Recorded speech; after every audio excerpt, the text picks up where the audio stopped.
तो आज मैं आपको एक अनोखी रहस्यमय कहानी सुनाऊंगा। अगर आप चैनल पर नए हैं तो अभी सब्सक्राइब कर ले तथा कहानी पूरा देखें। अंत में एक अनोखा रहस्य छुपा है। धन्यवाद। तो सुनिए। प्राचीन काल की बात है। कैलाश पर्वत की ऊंचाइयों पर भगवान शिव गहरे ध्यान में लीन थे। उनके चारों ओर बर्फ की चादर बिछी थी और वातावरण में असीम शांति थी। उसी समय पर्वत की तलहटी में सोमदत्त नाम का एक साधारण लकड़हारा रहता था। सोमदत्त बहुत गरीब था, लेकिन उसका मन महादेव की भक्ति से भरा रहता था।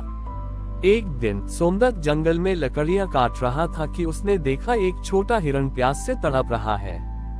उस समय पहाड़ के उस हिस्से के सभी झरने सूख चुके थे। सोमदत्त को हिरण पर बहुत दया आई। उसने अपने खाने के लिए रखा थोड़ा सा पानी हिरण को पिला दिया, लेकिन वह काफी नहीं था। सोमदत्त ने निश्चय किया कि वह पहाड़ की चोटी तक जाएगा, जहां से गंगा की एक छोटी धारा बहती थी। रास्ते में उसे कई कठिनाइयों का सामना करना पड़ा। पत्थरों की फिसलन, कड़ाके की ठंड और हिंसक पशु। फिर भी वह नहीं रुका। वह बार बार बस ओम नमः शिवाय का जाप करता रहा। जब वह चोटी के पास पहुंचा तो उसने देखा कि भगवान शिव स्वयं वहां विराजमान है। शिव जी की आंखें बंद थीं, लेकिन उनके चेहरे पर एक अलौकिक तेज था। सोमदत्त ने शिव जी को परेशान नहीं किया। उसने चुपचाप अपने कमंडल में गंगाजल भरा और वापस नीचे जाने लगा ताकि उस पर या से हिरण की जान बचा सके। तभी पीछे से एक गूंजती हुई आवाज आई, पुत्र, तुमने मुझसे कुछ मांगा क्यों नहीं?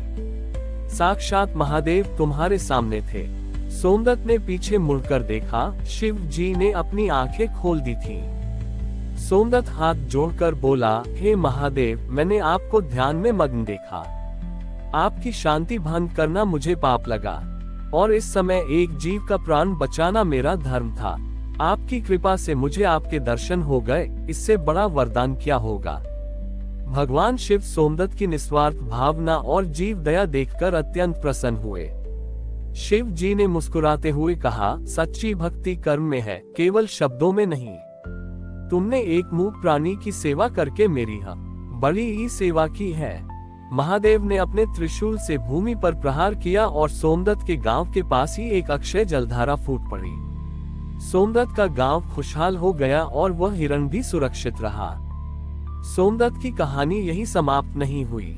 जब गांव के पास अक्षय जलधारा फूटी तो न केवल गांव की प्यास बुझी, बल्कि वहां की धरती भी सोना उगलने लगी।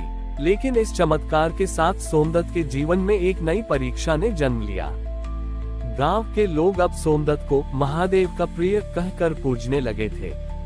धीरे धीरे सोमदत्त के मन में यह विचार घर करने लगा कि वह कोई साधारण मनुष्य नहीं है। उसे लगने लगा कि महादेव केवल उसकी ही पुकार सुनते हैं। उसके मन की वह सरलता जिसने महादेव को प्रसन्न किया था, अब अहंकार की धूल में दबने लगी थी। एक शाम जब सोमदत्त जलधारा के पास बैठा ध्यान का ढोंग कर रहा था, वहां एक वृद्ध साधु आया। साधु बहुत थका हुआ और मैला दिख रहा था। उसने सोमदत्त से कहा, बेटा, मुझे बहुत प्यास लगी है, क्या तुम अपने हाथ से मुझे थोड़ा जल पिला सकते हो? उद्धरण चिन्ह। सोमदत्त ने आंखें खोली और चिढ़ते हुए बोला, साधु महाराज, यह महादेव की विशेष धारा है। आप खुद हाथ धोकर जल पी लें, मुझे ध्यान लगाने दें। साधु मुस्कुराया और बोला, सुना है महादेव केवल करुणा में बसते हैं, क्या तुम्हारे ध्यान में करुणा के लिए जगह नहीं? सोमदत्त को ये बात चुभ गई। उसने क्रोध में आकर साधु को वहां से जाने को कह दिया।